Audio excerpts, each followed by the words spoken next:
comment allez-vous? Bonjour, comment allez bien?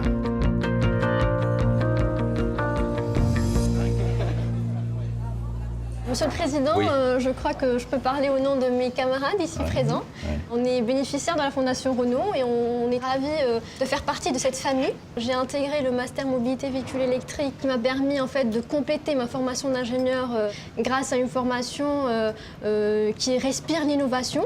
Une formation qui a été effectuée dans les écoles les plus prestigieuses ici en France, qui a permis d'accueillir ou de rassembler des ingénieurs venant des quatre coins du monde, tous prêts à répondre aux attentes de la mobilité durable et également aux besoins du véhicule de demain. Je suis très content que vous soyez enthousiaste.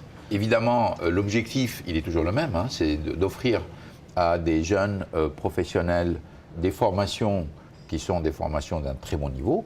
Alors évidemment, nous, on est concentré essentiellement sur deux axes que nous avons choisis, la mobilité durable, mais je sais que la plupart d'entre vous, vous avez travaillé là-dessus.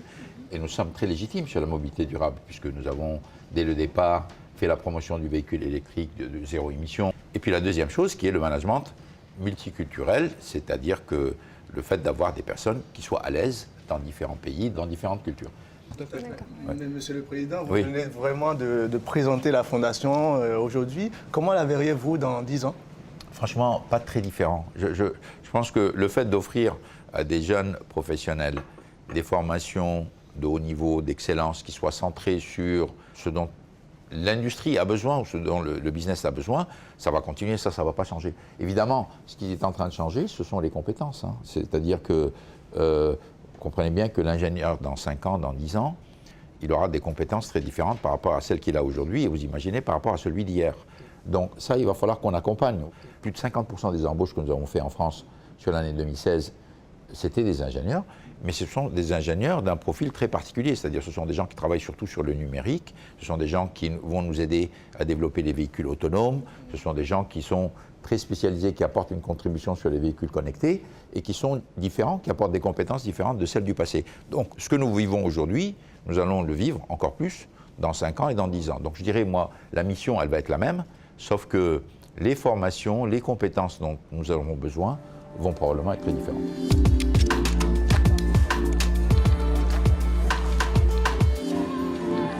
Vous avez justement commencé en tant qu'ingénieur. Aujourd'hui, vous voilà à la tête d'une alliance qui fait partie des grands groupes de l'automobile aujourd'hui. Oui. Et justement, je me demandais, avec ce recul et cette expérience, quels conseils vous pouvez apporter à des jeunes comme nous qui débutons dans notre carrière professionnelle? Premier conseil, vous avez rejoint l'entreprise, c'est vrai, mais consacrez du temps à continuer à apprendre dans votre métier, soyez curieux, ouvrez-vous, parce que ça, c'est quelque chose qui va devenir de plus en plus important. Apprendre à apprendre, hein, c'est continuer à apprendre. Le deuxième point, c'est que faites votre plan de carrière, où est-ce que vous avez envie d'aller, dans quelle direction, mais surtout, ne considérez pas ce plan comme la Bible. Hein, c'est-à-dire que ce n'est pas parce que vous avez un plan qu'il faut le suivre. Non, c'est une référence, vous l'avez, n'hésitez pas à dévier de votre référence si vous avez de meilleures opportunités. Puis le troisième conseil, ce sera le dernier que je vous dirai, c'est que n'hésitez pas à prendre des mentors. Mentor, ce n'est pas forcément votre chef, hein. C'est quelqu'un que vous respectez dans l'entreprise ou à l'extérieur de l'entreprise, qui peut vous aider, vous faciliter le lien entre la connaissance et la réalité. Voilà. Vous avez parlé d'innovation, véhicules autonomes, voitures connectées. Comment est-ce que vous imaginez justement l'avenir de l'industrie automobile?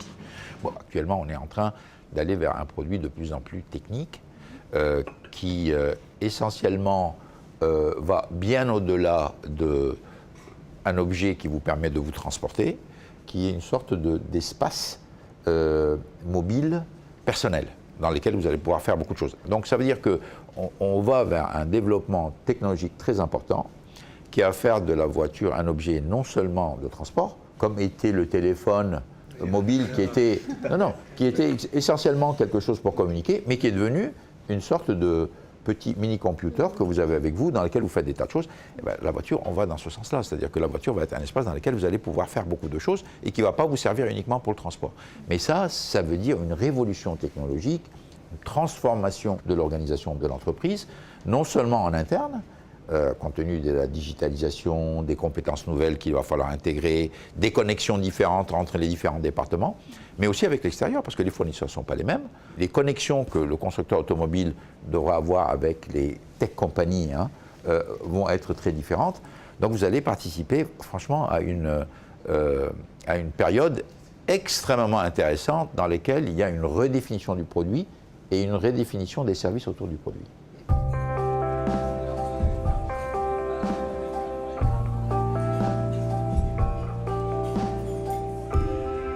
Bon, moi j'ai une question pour vous. Je sais que vous avez rejoint Renault. Tout à fait. Bon, après avoir été dans la fondation. Alors dites-moi pourquoi, qu'est-ce qui vous a motivé à rejoindre Renault? Lors de mon MBA avec la Fondation, j'ai eu la chance de faire mon stage à la direction produit du groupe Renault. Et ce fut un stage passionnant pour moi. J'avais très envie de continuer à travailler sur notre gamme de véhicules du futur. Et je suis content de participer aujourd'hui à cette grande aventure. Mais si j'ai bien compris, il y en a d'autres qui vont rejoindre le groupe. Oui, effectivement, en fait, j'ai rejoint le groupe Oui. début septembre. Ouais. J'ai intégré en tant que spécialiste développement des lois de commande, des systèmes châssis. Écoutez, moi, je suis très content quand il y a des personnes qui passent de la fondation chez Renault, ou chez Nissan d'ailleurs.